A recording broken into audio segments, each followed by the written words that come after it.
Hello, good morning. Hundreds of thousands of people in the besieged Sudan city of Fashir are facing starvation. Sky News has spoken to young men risking torture and death to smuggle food and medicine across the front lines and keep them alive. Well, since the war began 2 years ago, more than 150,000 people have been killed and 12 million more forced from their homes. Fashir is at the centre of the fighting, and its 900,000 residents are facing a desperate situation. A network of activists who emerged from Sudan's 2019 revolution are working to smuggle food and life-saving supplies inside. Well, their work is extremely dangerous as smuggling routes into the city rapidly open and then close. Our Africa correspondent, Yusuf El-Bagir, has been meeting with those volunteers, and she sent this report from North Darfur.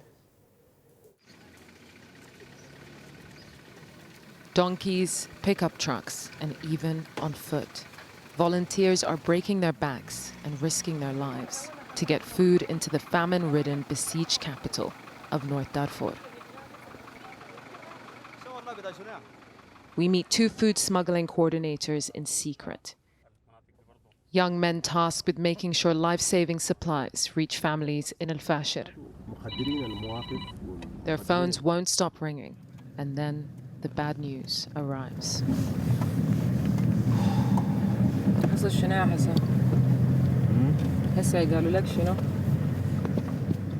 We just got a message from HQ that one of our guys smuggling insulin hasn't arrived.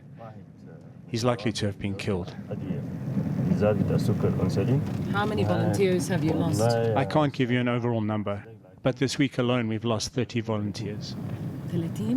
Yes, 30. Who's targeting them? The Rapid Support Forces. They take us to one of their secret storerooms in the market, where piles of food wait to be smuggled out. This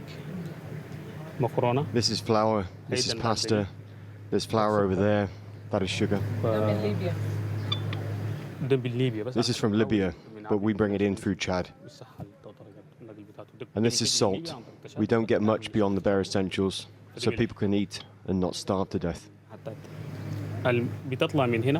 These supplies leave here by car and stop at different stations, then are moved onto camels, horses, before being redistributed again on foot. The teams will take the supplies to locations near Fashir and share their GPS coordinates with our teams inside the city. They'll wait a few days until it's safe and collect the supplies from the locations. WFP aid trucks stacked with food have been attacked as they approached Fashir by RSF fighters upholding their brutal siege. This is the current state of Fashir's skyline, darkened by smoke as the RSF bombards residential areas with heavy artillery and drone strikes. No trucks carrying supplies of any kind can approach the area.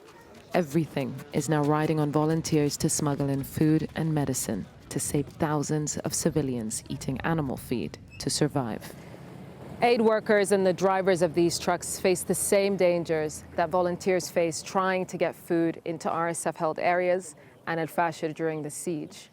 But just the sight of these trucks, static in the sun, brimming with food, shows how man-made this famine is. Back in the storeroom, they show us what happens to volunteers caught taking in food. The young men in this video are still missing. Just one group of many that have been disappeared by the RSF for smuggling in supplies. You know you're going from one danger to the next. There's no guarantee you'll survive. There's about a 90% chance you won't make it. But that 10% chance means you can get supplies in and save the sick, the injured, the starving. If you don't do it, it'll be a slow genocide. So better to die trying. We have no other option but to take these risks. These extreme conditions require extreme courage from young people committed to providing relief. Each life on the line is a life saved from this deadly, suffocating siege. Yusra al-Bagher, Sky News, North Darfur.